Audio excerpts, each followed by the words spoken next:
போதைப் பொருள் கடத்தல் வழக்கில் 10 நாள் முன்பு ஜாமீனில் வந்தவர் வேட்பாளர். விஜய் அறிவிப்பால் சலசலப்பு.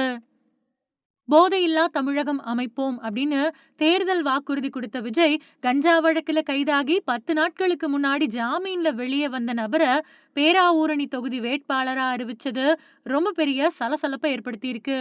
தமிழக சட்டசபை தேர்தல் ஒரே கட்டமா ஏப்ரல் 23ஆம் தேதி நடக்க போகுது. இதுல திமுக, அதிமுக, தாவேக, நாதாக, சசிகலா ராமதாஸ் அணி அப்படின்னு 5 முனை போட்டி நிலவுது. திமுக, அதிமுக கூட்டணி கட்சிகள்ல வேட்பாளர் பட்டியல்கள் வெளியிட்டாயிடுச்சு. நாதாக தலைமையில ஒருங்கிணைப்பாளர் சீமான் ஏற்கனவே 234 தொகுதிகளுக்கும் ஒரே கட்டமா வேட்பாளர்களை அறிவிச்சிட்டாரு. ஃபர்ஸ்ட் டைம் தேர்தல் களம் காணக்கூடிய நடிகரும் தமிழக வெற்றிக் கழக தலைவருமான விஜய் சென்னையில 234 தொகுதிகளுக்கான வேட்பாளர் பட்டியலை அறிவிச்சு வேட்பாளர்களை அறிமுகப்படுத்தினாரு. அதுபடி பெரம்பூர், திருச்சி கிழக்கு இந்த மாதிரியான 2 தொகுதிகளில் விஜய் போட்டியிடுறாரு. வேட்பாளர் பட்டியலை வெளியிடுறதுக்கு முன்னாடி இளைஞர்களுக்கான தேர்தல் வாக்குறுதிகளை வெளியிட்டாரு விஜய். முதல் வாக்குறுதியா போதைப் பொருள் இல்லாத மாநிலமா தமிழ்நாட்டை மாத்துவோம் அப்படின்னு அறிவிச்சாரு தாவேகா தலைவர் விஜய். போதைப் பொருட்கள் உள்வரவை தடுக்கவும், போதைப் பொருள் விற்பனையை கட்டுப்படுத்தவும் கடுமையான சட்டங்களை கொண்டு வருவோம். சமூக காவல் உள்ளிட்ட பல்வேறு முயற்சிகளை முழு அர்ப்பணிப்போட மேற்கொள்வோம்.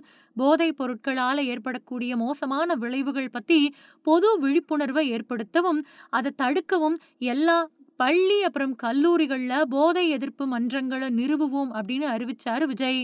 இந்த நிலையில விஜய் வேட்பாளரா அறிவிச்ச பேராவூரணி தொகுதி வேட்பாளர் சந்திரகாண்டீபன் மேல கஞ்சா கடத்தல் வழக்கு இருக்கிறது தெரிய வந்திருக்கு.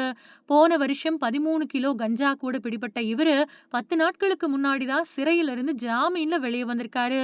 இவர் மேல கொலை, கொள்ளை முயற்சி, அடிதடி, ஆள்கடத்தல் உள்ளிட்ட 10க்கும் மேற்பட்ட வழக்குகள் இருக்கிறதா தகவல்கள் வெளியாயிருக்கு. ஜாமீன்ல வெளிவந்த சில நாட்களுக்குள்ள தமிழக வெற்றி கழகத்துல இணைஞ்சு அவர் சீட்டு வாங்கியிருக்கிறாரு அப்படின்னு சொல்லப்படுது.